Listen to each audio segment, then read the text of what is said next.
In today's video, I want to see just how long it would take for me to have a mental breakdown while attempting Resident Evil 4's Berserker mod. A few weeks ago, I did the Separate Ways Valkyrie mod. The challenge was torture, but a lot of fun. It's like that, but for the main story.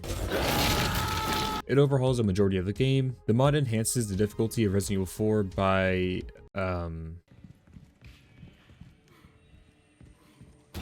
What the fuck? It adds in more difficult enemies, more weapons, new areas. It almost feels like you're playing an entirely different game, going from something that used to be something that you could play with your friends to pure torture.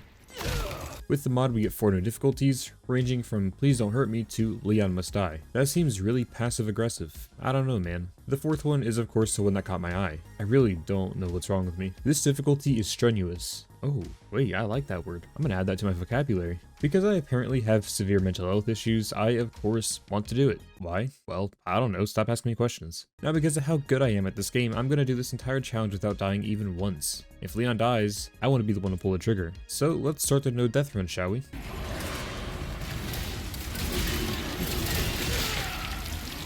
Okay, scratch that. Let's just start Resident Evil 4's The Berserker mod. As usual, the game starts with a lovely drive down some country roads, where we learn that Leon has been tasked to find the president's daughter. As I load in, I notice something is already off. Is that a torch? The first thing I do is break into some random person's house and break his neck. Off to a great start. Beautiful things happen almost immediately when I find a shotgun chilling on some guy's bed. This is definitely not a bad sign, right?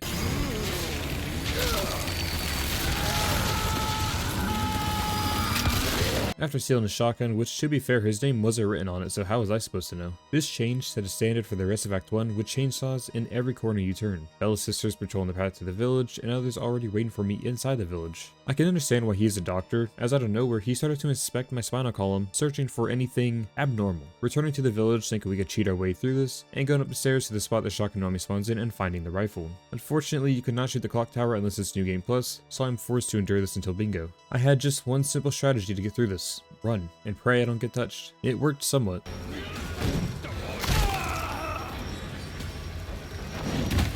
It's important to mention that enemies drop different items now, including key items needed to progress through the story, sometimes forcing you to kill every enemy around to progress. Other times a door may be locked and are forced to fight through different waves of enemies before it can be unlocked. The windmill cog is a perfect example. Something that is usually found on this table is not here. Instead, this pig shoved it up his ass, meaning if I want to leave this area, I'd have to reach up there and grab it. These changes brought an eerie feeling to the challenge, where I would be scared of what might happen when I walk into this room and gaining trust issues throughout the entire process. Passing the cabin and climbing the slider to a new area after blowing up this bridge for a bit of fun. Upon arriving at this cabin and going downstairs when I hear something out of the ordinary.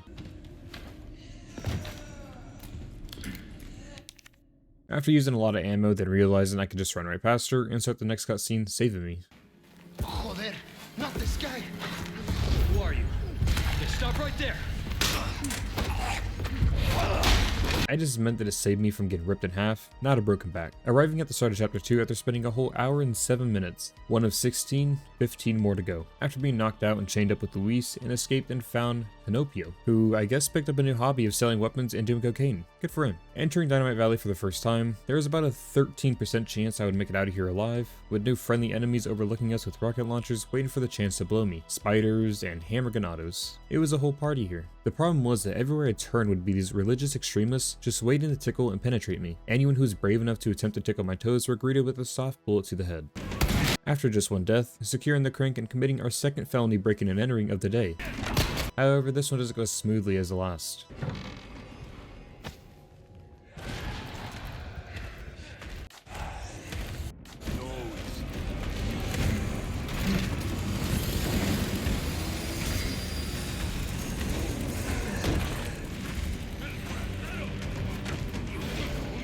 The homeowner and his sister showed up and caught me in the act. The return of the chainsaw epidemic with Menendez as their sidekick. While it may look like the odds are stacked against us, the most important rule of this challenge is to simply complete it by any means necessary. As long as I don't panic, this should be fine. Oh. Fuck! No! I didn't know there was a bridge up there! I didn't know there was one there! I thought I got all of them! By running around this house slowly doing damage, I learned that going through this back door here will slow them all down plenty and give me a chance to put multiple shots into their tiny heads. Doing this would force the enemies pursuing to all follow in one path. 90% of the time it worked. Oh, what the fuck? Menendez walks around doing his own thing while the chainsaws are, chainsawing. With a lot of time and patience and the right amount of lead, we send the other two back to heaven, or wherever they went. Retrieving the orb and reenacting what we just went through. This fight caused me to use the majority of my ammo, making this next area almost impossible. Freeing the good boy and en route back to the village. On arriving back to the village, it seems we were transported into separate ways, with Basanta arriving attempting to put her fingers in places they shouldn't be. Now being forced to fight all three phases with the amount of dogs being more than annoying, to hammer brutes and the various clones walking around. By clearing out all these dogs that I'm sure are named Princess, it simplifies the rest of this fight. However, there was one big issue here. I used almost everything I had in the previous section, leaving me with not nearly enough ammo to actually get this done. It wasn't until many deaths later and a half hour later that I came up with a new plan. Heading back towards Dynamite Valley, praying that the enemies had despawned. This was something I have never tried before. Turns out, most of them did despawn, leaving a fairly empty gold mine of loot. I ran past everything earlier to get what I needed, so grabbing all the extra needed loot and heading back to finish this fight off. I learned that if I brought the dogs into this alley, I could throw a torch at them and kill all three before focusing on Basanta, which for some reason gained the nickname of Penis throughout my playthrough. I really don't know how that happened. Running around this barn, baiting her attacks, allowing us to get multiple shots in. I tried to get the brutes to deal damage to her, but I'm not really sure it worked. Despite using almost everything I had, I made it through. Going back to save again as I'd already spent over 2 hours on this fight, heading underground. In fact, I need to turn off the enemy thing. Oh.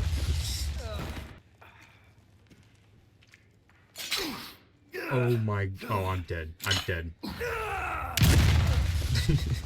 Yep, that's why I saved. Fighting a brute at the church and of course more chainsaw assholes. Arriving at the swamp with shit water everywhere and a large amount of Asmongold viewers. As usual, I pray and run past everyone, grab the gas, and are greeted by a welcome party. Oh no. Surprisingly, making it out in my first attempt, and making it way to Del Lago and the start of Chapter 4. Defeating Del Lago after one death, and doing it faster than I ever have in just one go-around. With the lake being fully open to explore with 5 new areas to explore, and 2 stone heads I need to retrieve in order to release the church's insignia key to find Ashley. Immediately heading over to this boat, getting jump scared by this huge spider and running away, until I realized that I could kill it by using a harpoon on the boat. Next is Chicken Island in hopes to retrieve the first golden egg, only to find myself disappointed with no golden egg in sight. To this day I have no idea where this egg was. It could have been inside that spider, or one of the Bella sisters. I shifted my focus to looting everything I could, heading back over to the fishing village with all the enemies now despawned, and looting everything I had left behind. With all that done, I could focus on the 2 heads. Retrieving the stone head from this location was fairly easy.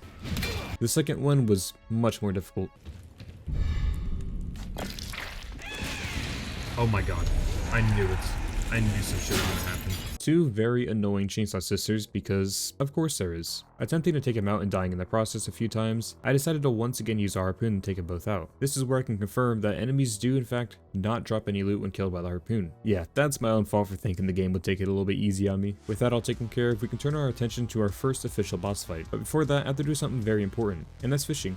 You see, earlier I found myself a charm that heals me 100% from the black bass, meaning all the fish in the sea is a full heal with my name on it. So after filling my inventory with heals, with as many fish as I could physically hold and starting the boss fight. At this point we are in really good shape. This fight was fairly easy to take care of with the rifle. Even fighting this unwelcome guest in the church didn't do any damage to my inventory. That changes in Chapter 5 however, the difficulty that no amount of ammo or healing items could fix. I have a very much hate relationship with Ashley. Her incompetence is astounding. Her AI seems to have been operated by your average AI enthusiast on Twitter. I would rather fight through 100 chainsaws myself than have to deal with her ever again.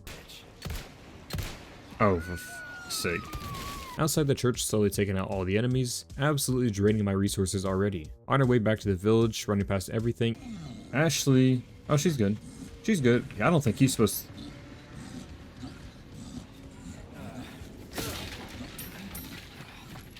You hurt? I'm good, thanks. Sir? Took care of her request, did ya? I can tell by the... Hey, can we take a break? What's up, bro? Sorry, we need to keep moving. Is he good? Got it. Are we chill? We're chill. Cool. Heading over to a place I wouldn't wish on my worst enemy. This time around, the cabin's hosts were 3 chainsaws, and no boards supported the windows. Dr. Salvador arrived first, Was Close Buddy followed behind, and of course the 2 chainsaw sisters who can't seem to get enough of Leon. I'm dead, yeah, I can't fucking do anything. Poor Luis is getting absolutely pounded in that corner right there. With 3 chainsaws, a brute, and a ridiculous amount of enemies, it was only a matter of time before an accident happened. Oh. Are you kidding me? Oh my god, get off me. Remembering a shot that I've seen speedrunners use before, by aiming in with the scope, pausing and unpausing while slowly moving your reticle over the head allows you to get a perfect headshot, slowly taking them all out one by one. What? I've been waiting, hero boy. Shut the fuck up, Luis. This is truly the only time I can say I was relieved to see Ashley's face, but I can also say that relief lasted all of 8 seconds. The start of Chapter 6 and facing an invasion of Ganados, the checkpoint was a complete mess, panicking and running into bear traps and dying multiple times. Yeah, because why the f not, you know? Why would there not be a mine there? Ashley or me doing something stupid and getting caught. How the hell am I supposed to make it past?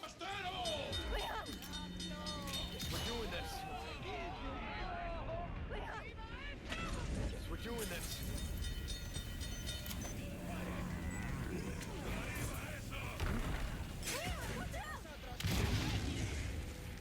My god. Ridiculous. Oh, I forgot about you in here. Oh my. I'm sorry to say that this chapter does not get any easier. After placing Ashley inside one of these lockers and specifically telling her not to move an inch, going downstairs and grabbing the crank, doing an unnecessary backflip when all hell breaks loose.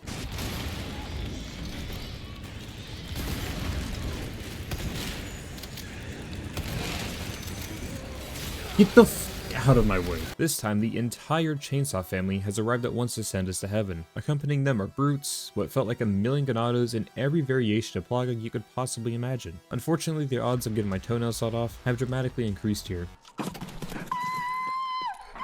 My dungeon! My dungeon! The dungeon! Luckily, I found a solution. Shocking, it's just me running around in circles. If I can barely make it out of this house alive, and up these stairs, I can simply loop them around the path, getting perfect headshots and slowly take them out one by one. I wish I could say it was that simple. Despite me telling Ashley to stay put, she decides at a random point that she's bored and wants in on the fun. What? Why the f is she out? Ashley! Why is she out? Let me tell you, this was the least convenient thing that could have possibly happened here. Many deaths and screaming at Ashley later, I can finally kill the last one. With not much left in my inventory whatsoever, I really hope that doesn't bite me later. With the area liberated and opening the door, it's now finally time to begin the final portion of the village, narrowly avoiding these enemies and starting this cutscene freeing us from Menendez. Before heading into this boss fight, I take a minute to breathe and talk with the coke addict and upgrade my weapons before saving for the 46th time. We haven't even left the village. Before we know it, we are in the boss fight with 2 brutes while also avoiding Menendez. This was, surprisingly, one of the worst areas in the game. Due to Ashley not listening to what I said, caused me to use a lot more ammo in multiple areas, leaving me without nowhere near enough to actually take him out. You guys see how much health he has? I can't possibly beat him. I actually can't possibly beat him. Look at that. He's still half health. Are you kidding me? That did no damage to him. I have 4 bullets. Even if I did everything perfect, I don't have enough ammo. The first phase is not hard, but me having a huge skill issue, sucked at it. But after enough practice and getting headshots, taking them both out and focusing only on Menendez, the second phase spawns in a few more annoying distractions who were, well, good distractions to say the least.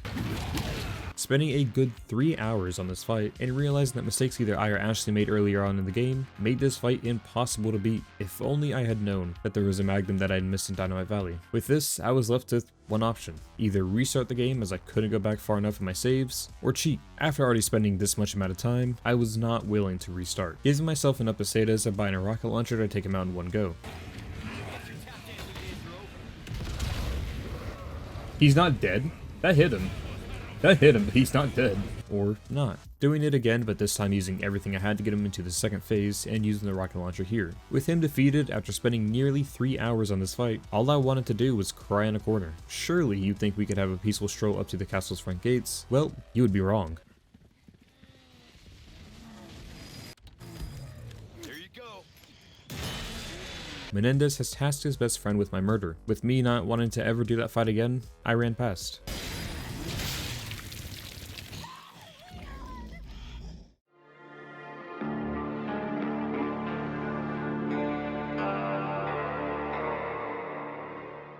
Finally, at the start of Chapter 7, only 9 hours and 16 minutes into the run, you can just feel the religious extremists from outside the walls, battling through wave after wave of them with the shotgun, while Ashley decides to get hit by a catapult because, you know, why not stand still? Down in this room, find the Stingray rifle, an absolute game changer. Fully upgrading this weapon will melt anything in our way. Many deaths later, doing a quick merchant request, and inside the castle we meet this little disgusting creature. Leon? Just stay close.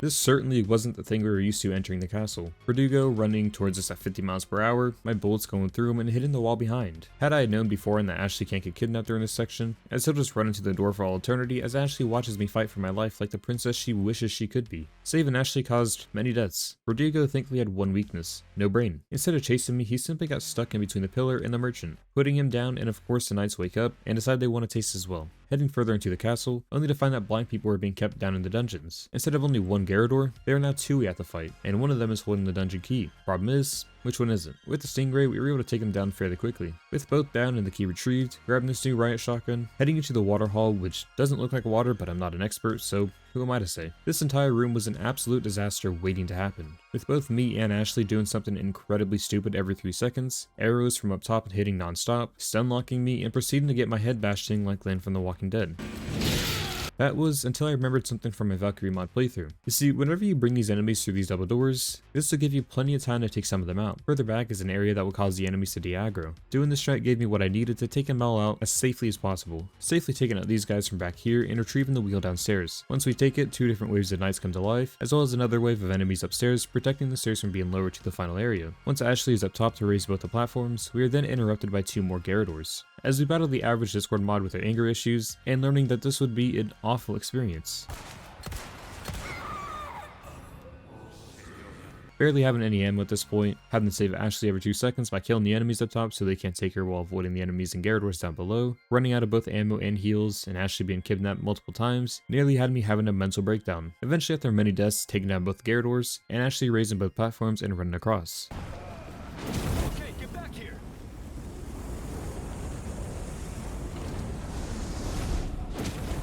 Closing down Chapter 7 and entering into Chapter 8. I have to say, this chapter was one of the most beautiful things I have ever seen. Not only was Ashley no longer with us, but we also had access to even more fish, giving me multiple full heals. I also found out while writing this portion of the script that you can go back and get them at least 2 other times. That would have been really nice to know then. The Zealot's room followed the same very simple strategy: run, kill him, and run even more. With the lantern and opening the store, and finding myself confronted by a golden knight. Being forced to defeat him was tricky when he refused to turn around so I could give him back shots. Stumbling into my worst nightmare with these huge spiders, a quick reminder that the only good bug is a dead bug. Running through the castle walls, barely avoiding these enemies, it was then time to start our very dramatic sprint for El Gigante. The ridiculous amount of trolling in this segment made me want to cry. First off, there's a bear trap as soon as you jump down here. Okay. In a box downstairs surrounded by knights that is calling my name. Oh, there was nothing in there. There was nothing in there. I'm forced to fight them? I have no choice but to fight them. I have to fight them. I'm not doing that. Yeah.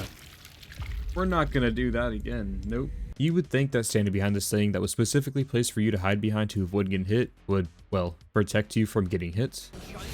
Shooting the big guy after a few attempts and patiently waiting for it to reload so we can take out a decent chunk of enemies, including the ones down here, completing Chapter 9. While the amount of progress I made today made me feel great, and it was about to be ruined by Ashley once again. Inside the maze with this huge spider that has a shockingly large amount of health, almost shooting Ashley. Please stop talking. Ashley, why the fuck would you walk in front of me, you fucking idiot? I hate her. That, of course, was not all. What the? Who and why are you here, bro? Who invited you here?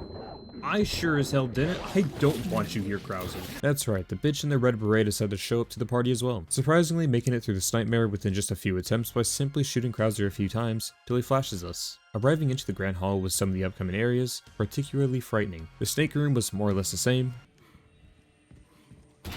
What the? No, get back in. Get back in. Why are they all there? What the hell? They were not there when I left. What? After sending these bedsheet wearing dickheads back to the laundromat, we can head through to grab the goat's head. Using another speedrunning tactic by throwing a flash here to prevent us from being dropped into a literal sea of enemies and giving us a good place to hold against the upcoming siege. With the enemy count nearly doubled and the area turning into a desperate fight for our life,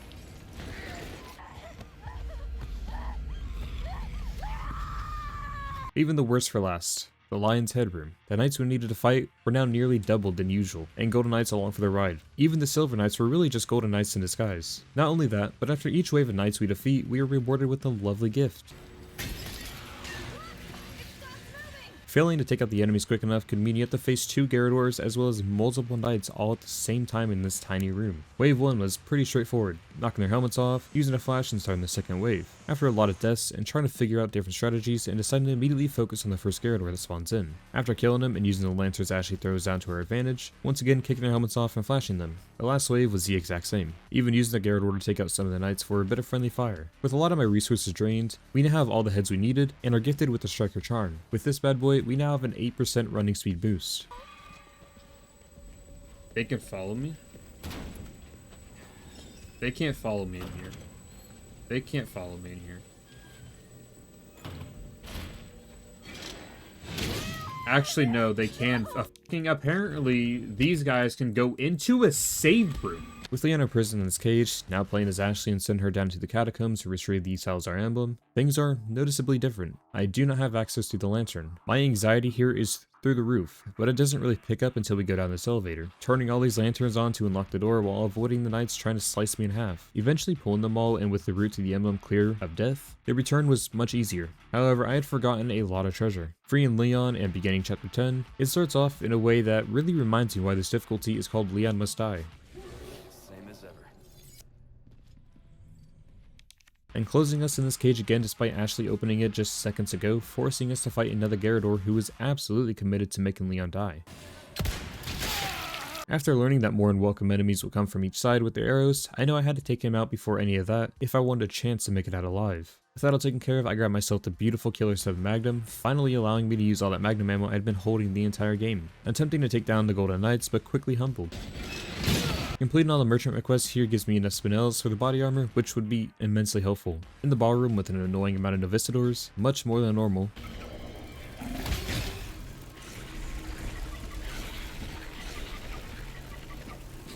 Okay, I've done this part enough. Trust me, I've done this part enough. There's like 4 extra there. They must have been having a large family gathering that I am here to absolutely ruin. After a few attempts, I decided that I'm going to simply run for my life. To pull both the switches, as knights are of course here as well. Pulling both switches, it was now time. With the typewriter right outside the store, I knew something was off. Ironically, it was the same. When doing other difficulties, 1 Garrador spawns in, then a professional, 2 spawn in. Well, it's like that, but there's 4 this time. Oh, you're taking. I'm not gonna go that way. We're gonna go this way. Oh, just.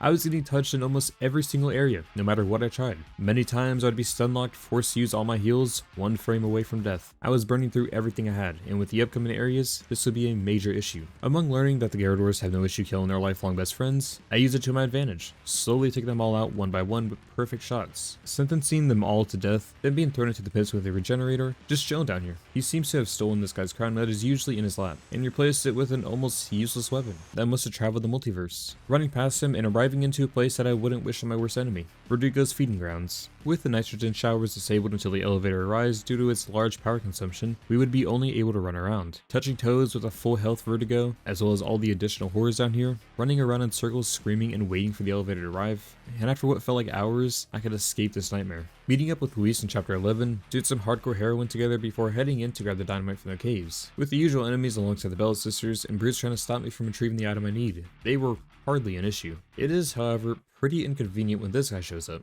Okay. Okay, that's really bad. Yeah, I thought that seemed too easy. He stole the dynamite and I would have to kill him. Surprisingly, this entire section was overall pretty easy, getting it done in less than 15 minutes and a few deaths. Retrieving the dynamite, clearing this cave, and arriving at another boss fight with the double El Gigantes in the smelting room. The big guys itself wouldn't be too bad. Well, if only they didn't walk at the speed of light. Uh-oh. I can't run away from you, man. Damn.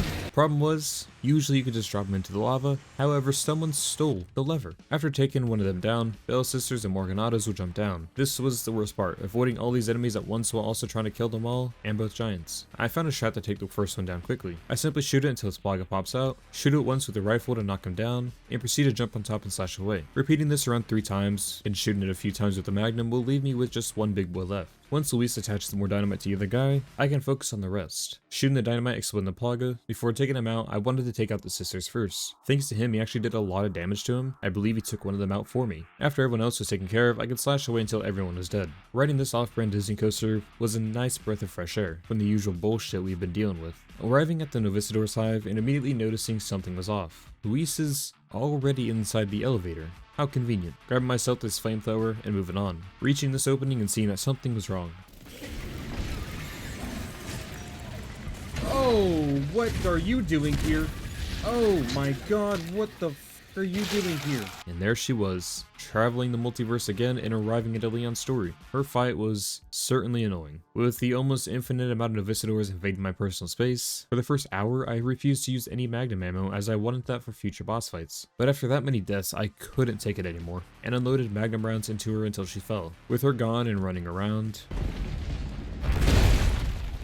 rendezvousing with Luis, who rightfully gets stabbed in the back for abandoning us back there. Having trust issues this entire fight, expecting a Gyarados or something to pop out of nowhere, and being presently surprised when it was the exact same. Taking him out on the first go and doubling back to the throne room to grab the golden egg before heading up to the clock tower. I'm gonna kill this chicken just for fun. Losers. Running up the stairs, shooting the dynamite in the back of the head. By shooting these guys with the shotgun, sometimes they will maybe die, or maybe get hit by the ball rolling down the stairs, or maybe nothing will happen to them and they ruin your night. What the is this? Where am I? After a lot of deaths, I decide to head back to the merchant on the other side of the lift and repair my body armor. Assuming everything goes correctly here, I can make it to the top and pull the lever a few times to kill the rest of the enemies down below, allowing me to freely loot the clock tower. Before pulling the elevator lever, I pull the ball lever again to kill the ones running up the stairs, including the zealot. How far? Defending the elevator platform was straightforward, and we could focus solely on the Salazar boss fight. Going into this fight expecting to spend multiple hours here, only to be pleasantly rewarded with really no changes to the fight. A few disgusting spiders, that's all. Despite me only having one egg, this was not at all an issue, and I actually defeated him on only the second attempt. Oh my god! Oh my god! Are you serious?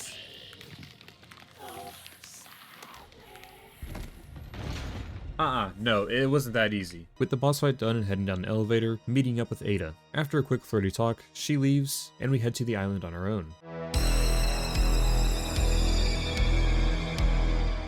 Finally making it to the island after almost 20 in-game hours was nothing more than a miracle. Finally on the final stretch of the game after all the blood, sweat, and tears and almost breaking my monitor. Triggering the alarm in the camp and bringing all the enemies back to slowly take them all out, and realizing that simply wasn't gonna cut it. So I gave up and sprinted my way through. Krauser, being the insufferable dickhead he is, also set up turrets all around the island. Although none of that stopped us from clearing or running past these enemies and making my way into the lab. In the lab where everything is seemingly the exact same. Pulling this lever, turning the power on and realizing somebody stole the switch. Right here on the wall is usually a switch. That is no longer here. Turning around and seeing that I have traveled into another timeline with Ada's laser section now being here. This was only here to make a return trip back to the lever while being chased by a regenerator a bit harder.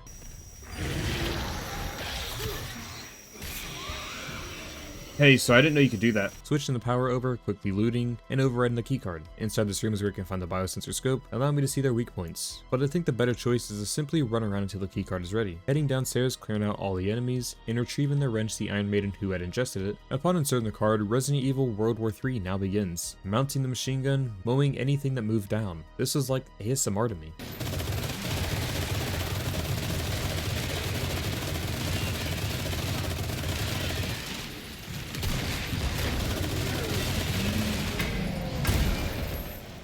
Grabbing the keycard after some time and making our way back to Ashley. Despite being forced back into an alliance with her, it was a good feeling knowing that victory was just a few chapters away.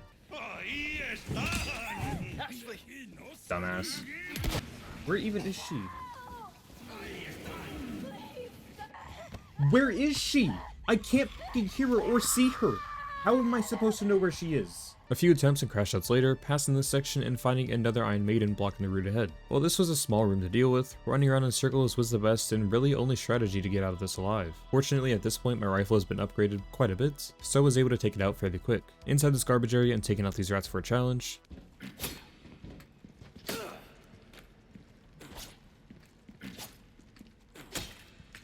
Not again. Not again, bro. Not again. How did it, what? Oh, we're really doing this again. We're really doing this shit again. That's right. Flipping the switch spawns in a few enemies who will immediately go for Ashley. Despite me killing them beforehand, or managed to spawn in before I got there.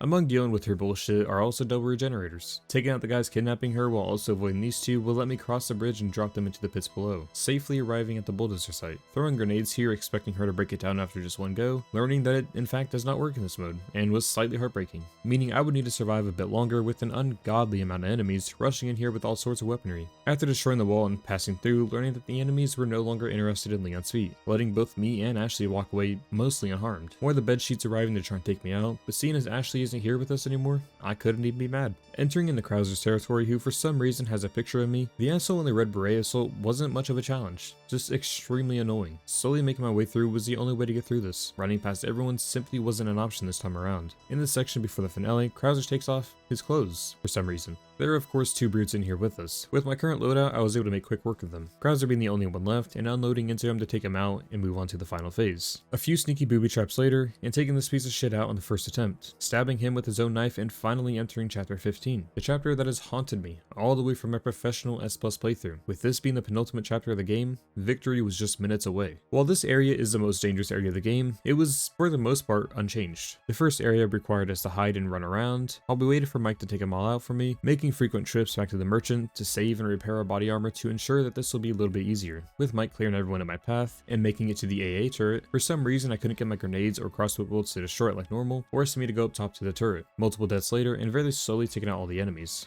What the fuck? Yo, you good, bro? This is what will happen to me if I continue these god-awful challenges.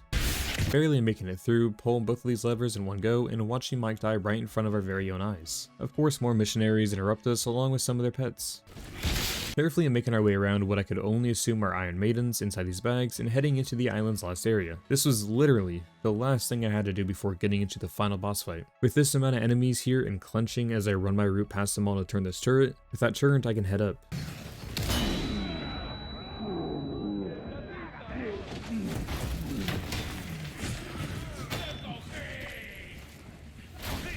Oh my god. Oh my god. Dude, what the f is happening out here? Somehow making it out of that, turning the turret again to block the path and heading inside. Usually a rocket launcher will be pointed directly at your skull, but I guess he had enough for the day and decided to take a nap. The rest of the game was extremely easy.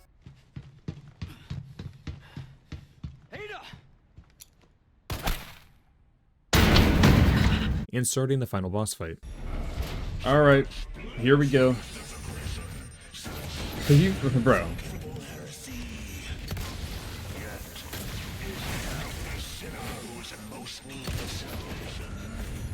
Dog, are you serious?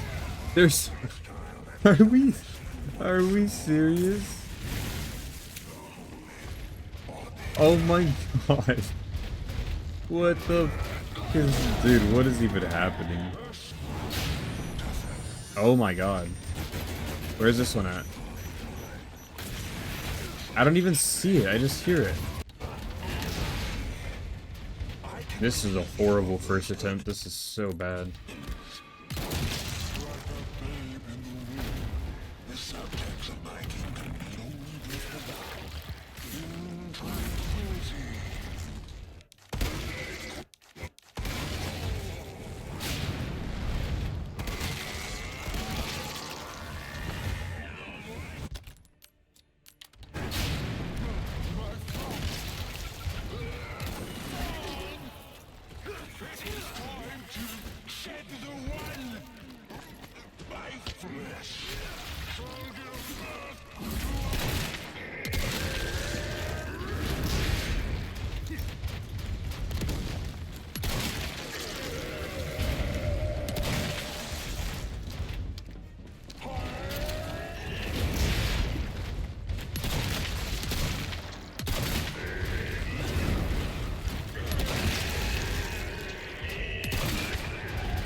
Oh, I thought he was down. What? Why did he pretend like he was down?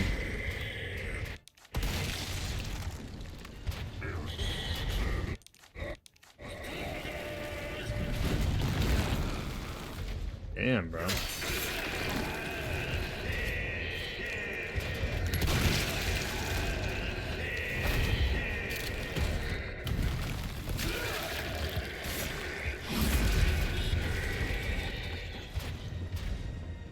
This normal suspicious. Yeah, me too. It's something ain't right. Yeah, I feel like he has more health though. Stop. That's it. Really? It was that easy? To my surprise, nothing changed. It was a miracle. However, as I made my way out, I still had serious trust issues. I'm not even lying. That shit was suspiciously easy. Like This is exactly the shit I was talking about. Remember what I said earlier, how there's gotta be something coming? Of course. Stunning him and running by to get on the jet ski to finally complete and escape this challenge.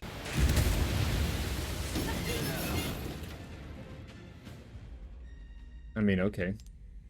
I turned. Escaping the collapsing island and seeing the sun shine down on Leon's face was a beautiful sight to see. After nearly 30 hours, 24 hours in game, and 149 saves later, I can finally say that I completed the Berserker mod's hardest difficulty, Leon Must Die. What an awful experience. So now I would really like to do Berserker Plus because why the hell not? If you guys enjoyed this video, feel free to like and subscribe. I streamed all this over on Twitch. I go live pretty much every single day, so feel free to drop a follow. The link will be in the description. With that all being said, I hope you all have an incredible day, and thank you for watching.